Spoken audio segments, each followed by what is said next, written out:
Warning: the following video contains explicit language which may be offensive to some viewers or inappropriate for children. The content within this video is intended for mature audiences only. Warning: this video will contain spoilers for the 1992 movie, Ça arrive près de chez vous, also known as Man Bites Dog. It may also include discussions or images of violence, sexual situations, and drug use. Viewing beyond this point is a choice you have made, and you take responsibility for that choice. Thank you, and please have a nice day. Warning: this video discusses the 1992 French-language Belgian black comedy crime mockumentary, Ça arrive près de chez vous, also known as Man Bites Dog. Due to the graphic nature of this film, viewer discretion is strongly advised.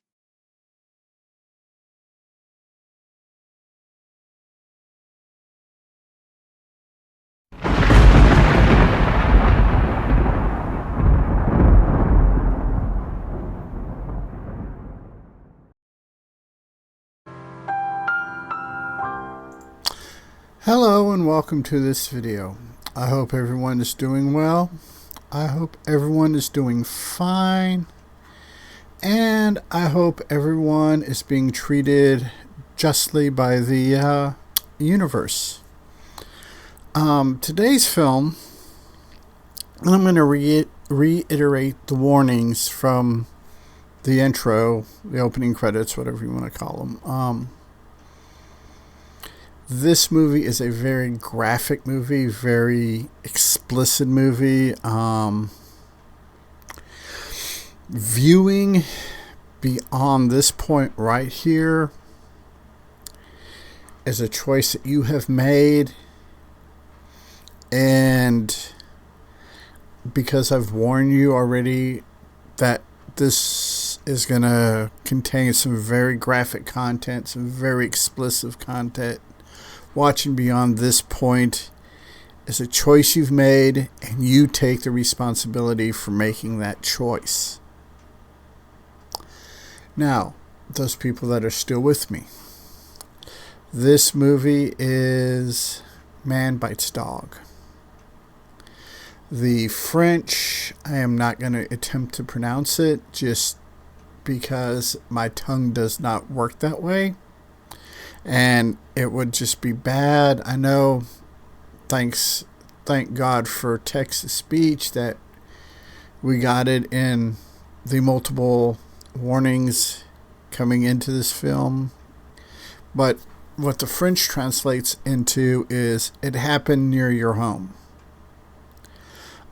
This is a black comedy. This movie is not for the faint at heart, the easily offended, the easily shocked. This movie makes the Jeffrey Dahmer documentary look like a Disney show. Okay. It was made in Europe. It hit the U.S. in 1992. The movie runs about 95 minutes. No, it hit the United States in 1993. My mistake. Misread my notes.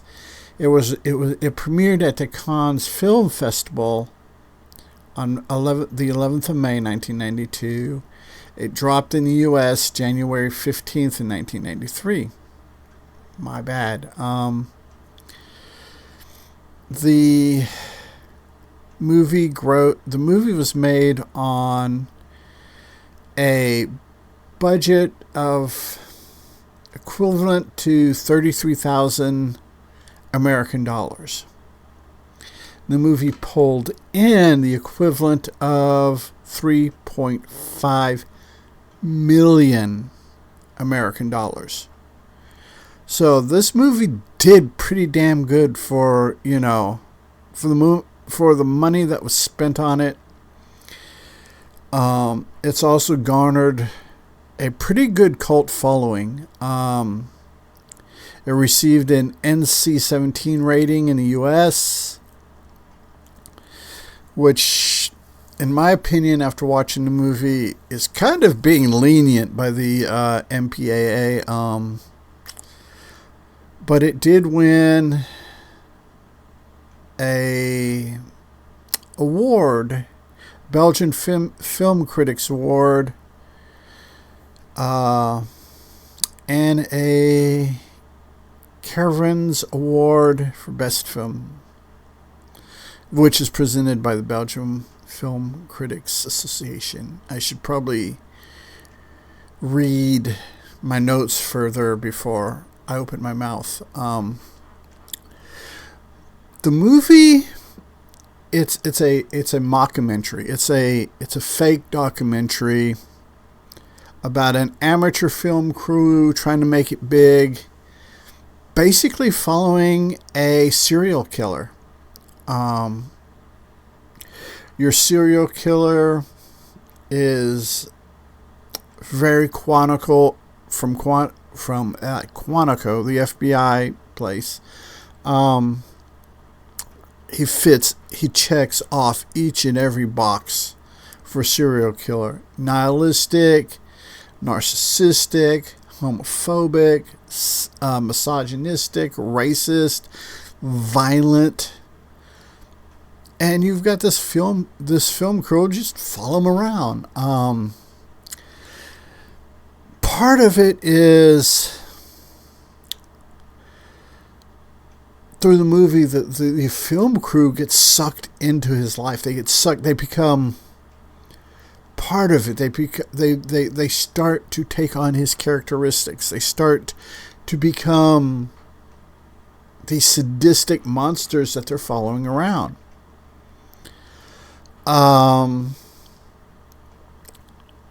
we go through there's some very, very graphic murders.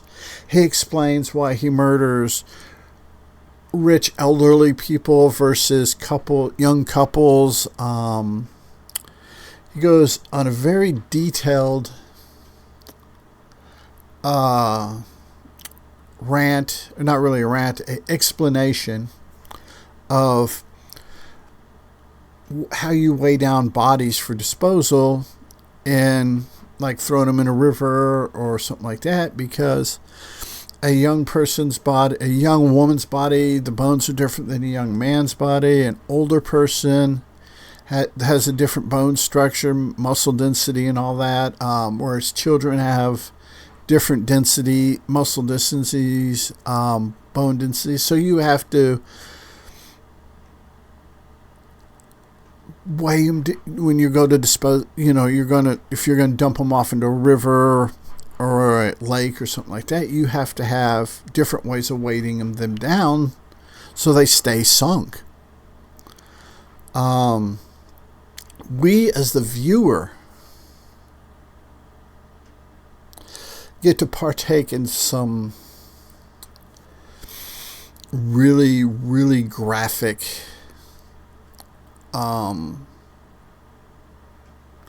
grisly killings,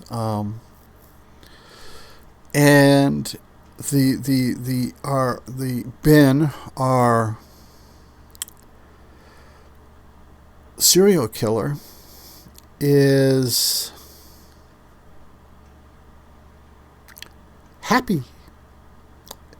Most probably, I would say 98 to 99% of the murders, rapes, and stuff that he does with a smile on his face. He's happy. He's enjoying what he's doing. And it's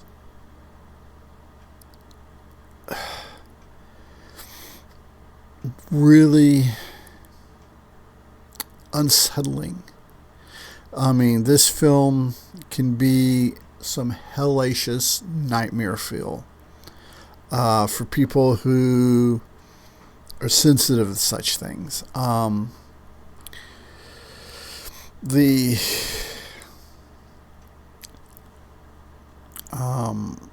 He goes, there's a scene in which him and the film crew have went through their day of grisly death, and they're in a bar. And he's buying a drink called a dead baby. And he mixes the drink. It's alcohol, tonic water, and an olive tied to a sugar cube. You drop it in, and it sinks. And as you have the chemical reaction with the alcohol and the tonic water on the sugar cube, it eventually releases the olive to float to the surface. And it's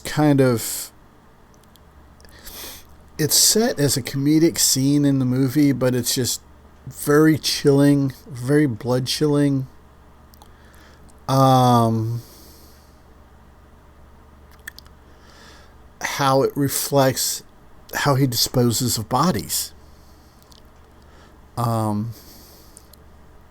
there's one scene, it's fairly early in the movie, where they go into an elderly lady's apartment, and Ben, our serial killer, notices that she has heart medicine. She has a particularly strong, potent heart medicine. So he's going in under this guise of being a reporter doing a piece on lonely old people. And he's asking questions, being all friendly. Then at one point, he pulls a gun, jams it in her head, and starts screaming at her, triggering a heart attack. And as she's laying on the couch, dying, Ben explains to us, the audience, well, I noticed this medicine, this, that, and which means she was susceptible to shocks of fear. And he goes over and goes, yep, she's still alive, but she hasn't got much longer. He's just this. And he's talking about these crimes like we would talk about going to the store and buying eggs. Like, well, there were some broke eggs, so I had to get, I had to get another, dozen or whatever, and I let the people know that this carton had broken, and that is how calm and just, he's like, yeah. Like I said, he's extremely racist. In fact, they go through, there's a scene where they kill a night watchman on a construction site. And he has one of the film crew pull down his pants, and it exposes its full frontal male nudity. And then Ben goes on this diatribe about that, how he's hung like a polar bear, and that normally men that are hung like that work at nightclubs picking women, as male prostitutes and stuff like that. And this guy just must have been a prude, and he kind of deserved to die for being a prude. And then he goes on a diatribe about killing Muslims to punish them for being Muslims. You have a scene where they're in a car waiting for a family, and a young girl comes by, and he goes on this diatribe about how girls that age are good at fellatio and has probably learned it from her mom. And it is just rude, crude, very unsettling stuff, very unsettling.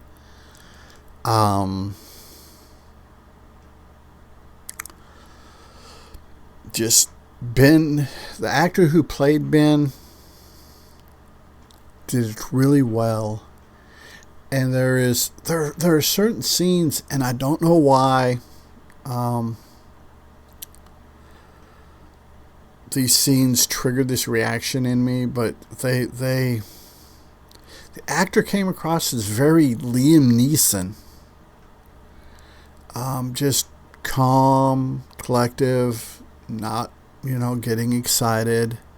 Kind of like his role as Qui-Gon Jinn in Phantom Menace.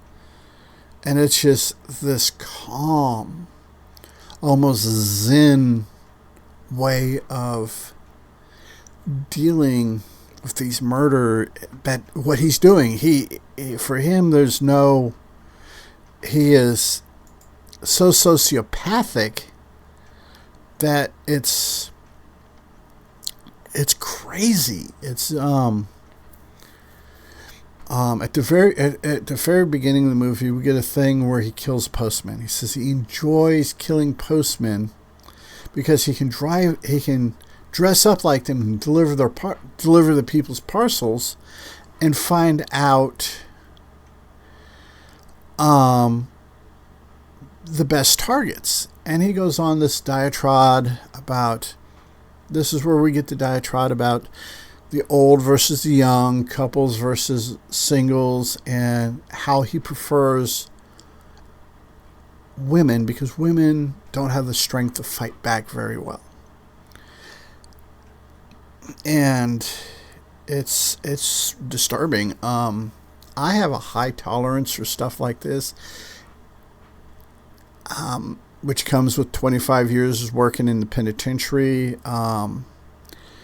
And I was like, oh, I remember there was a convict, black, blah, blah, blah, who's similar. And there's a lot of people locked up in our correctional institutions, probably a lot more than what we as human beings want to admit to ourselves, that are like that. That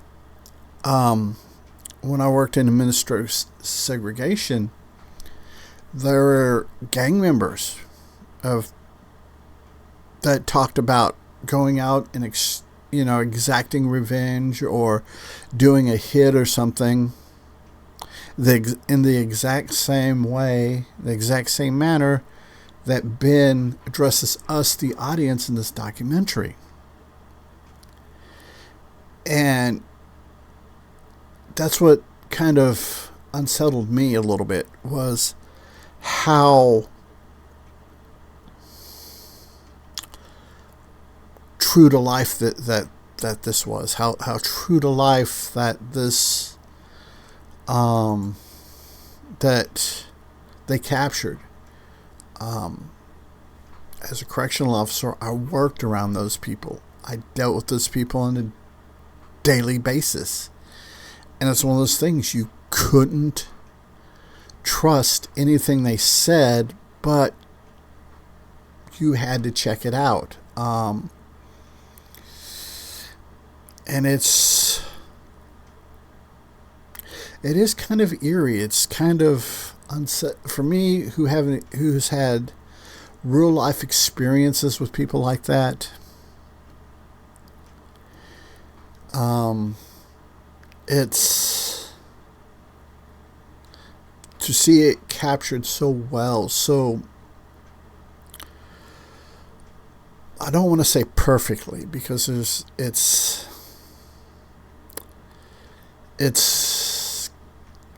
even more unnerving for those people that haven't had that experience, that haven't had to deal with that. But it's a carbon copy. You can look at it, and with the number of people that we got incarcerated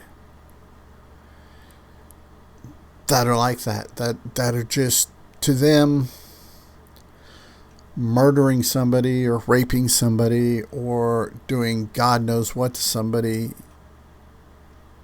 is just as joyful or as us going and riding a roller coaster or getting a surprise gift from somebody, a loved one, or, it's that when you see it in a fictional setting, it draws you in, it just sucks you in, and it's not in a good way. It's very, very disturbing. Like I said, do not watch this movie. if stuff like that unsettles you, if you haven't been exposed to that, if you don't have the mental guards in place to protect yourself, because this movie is shot, the way it's presented. I mean, it's listed as a dark comedy, but the comedy comes out of being able to look into the darkest of human souls and laugh. One of the things we used to do when I was a correctional officer, this is early 90s, one of the questions they asked you when you started the academy was, if you're watching the news and you see a train wreck and 150 people get killed, can you make a joke about it? And if the answer was no, you usually washed out of the academy, because that is the kind of humor you have to have, the kind of mental fortitude to be able to laugh at something and know that it's wrong to laugh at it, but you laugh at it because it's a safeguard. It falls under the old adage of it hurts less to laugh than to cry. I'm going to wrap this up here. Yeah, I hope this wasn't too rough for my viewers out there, all of you guys. I appreciate you, but this was a film I figured I had to put out there just because of its strength. And remember, people, to be a good human, be good to other humans. Peace. Hey, it's 10 p.m. Do you know where your children are?